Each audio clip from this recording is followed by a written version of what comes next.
and how you've interacted with industry, Dave, and you all have interacted with the university.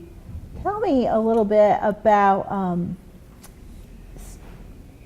exposing students and postdocs to this kind of research. It's a different form than your, traditional what you've been brought up and maybe in your graduate school days. So is this something that would benefit our students and postdocs? Should we pursue it? Absolutely. So I think about this all the time. So I mentor students, and based on the odds, about 15% of the students that we graduate with PhDs will actually do the academic research lab seeking federal funding, 15%. So that means that 85% of our students won't, but we train 100% of our students to kind of do what we do, to write NIH grants, to publish papers. So one of the things that we're constantly trying to figure out is how can we broaden the training of students here at ECU to give them the skill sets that provides them with more options. It's a double-edged sword, because oftentimes if a student comes across a compound that's a new compound, if it's got some potential for IP, Marty, as you know, that you don't really want to get it out there in the public domain, and yet they're gauged for their own candidacy by their publications. And so it's a tough thing to have to struggle with, of holding the data for IP reasons versus getting out to show productivity. What do they have to kind of show for it? But we do try and get the students that work with me to network as much as possible with the industry partners, just so they can build their network. And so we're trying to train them for careers besides just how do you write the perfect specific aims page onto your R01 proposal. So I think it's important, and maybe as a part of the discussion later on, we can think about what can we do additionally here at ECU that puts us in an even better position to train our students for a spectrum of careers, instead of just that learn on the feet as they go once they get out to the industry.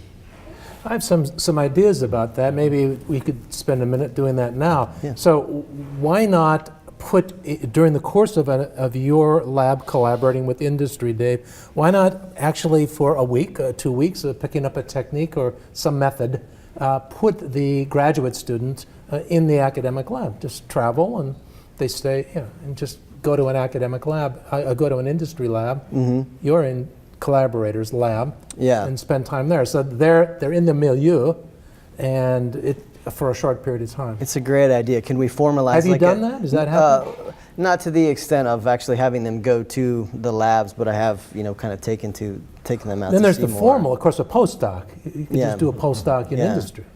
Or formalizing some sort of internship program that we could have for our students.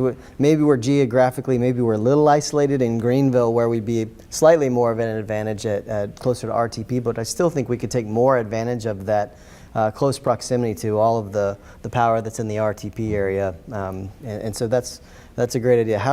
What are the things that we can do to make this a more formal, productive thing that we can do for our students? So do you think that, so we're talking about how, but do you think that ECU graduate students, PhD, MD students, MD research students are aware that there's a rich life of, it's a dirty word, directed research, but directed is, I'd like the opportunity to talk later about how broad that directed research is and how well supported that directed research is. But do you think ECU students are aware that there's this whole other career path? I think that the short answer is no. I don't think that our students, they don't know all the things that are out there, because there are so many possibilities, that it's kind of hard to bring it in. I think, so Dr. Yikavarag's here actually, and she made a remark one time that was really telling to me when I said, I think we should do more to get our students with insight into industry. And she said, yeah, but who would teach it? So it's also difficult for those of us who get into the academic system, like how do we have the skill set to really, and the qualifications to really educate our students on everything else is out there when we're doing, kind of what we're training them to do? So I think opportunities to bring in outside people would be really helpful. But by and large, Bob, I don't think that our students are fully aware of all the things. And the other thing is, I think there's still a perception of industry as the dark side.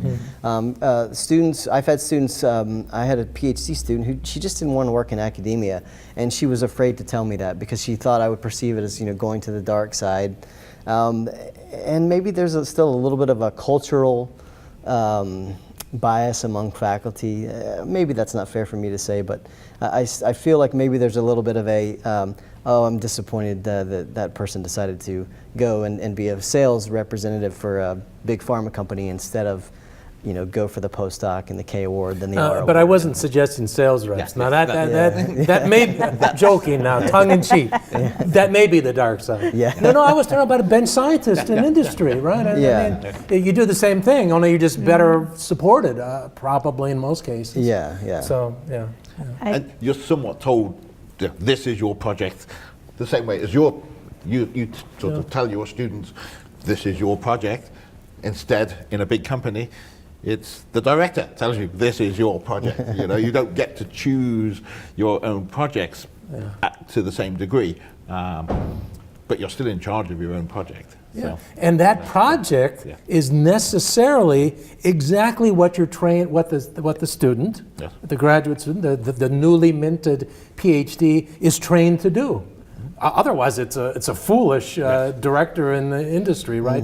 Assigning something that someone's ill-equipped to without the background. So it's directed research, but it's directed to exactly what your talents, where your talents lie. And I don't see any problem with it at all. But maybe during the Q&A, there'll be people here who can illuminate me or argue with me. Valuable question. I'm glad I brought it up because I think also in my conversations with research faculty who are mentoring students is they need to make sure that the student achieves a certain academic rigor. And I know that our faculty take that very seriously because when they come out with that degree, it has to mean something. So it is kind of interesting trying to balance, what projects does your student work on? If it's industry sponsored, we don't want them restricted in their ability to publish. And we as an institution won't allow that to happen. If a patent needs to be filed, we'll file it like that. We'll work with the company and get it filed very quickly. We have time for about one more question.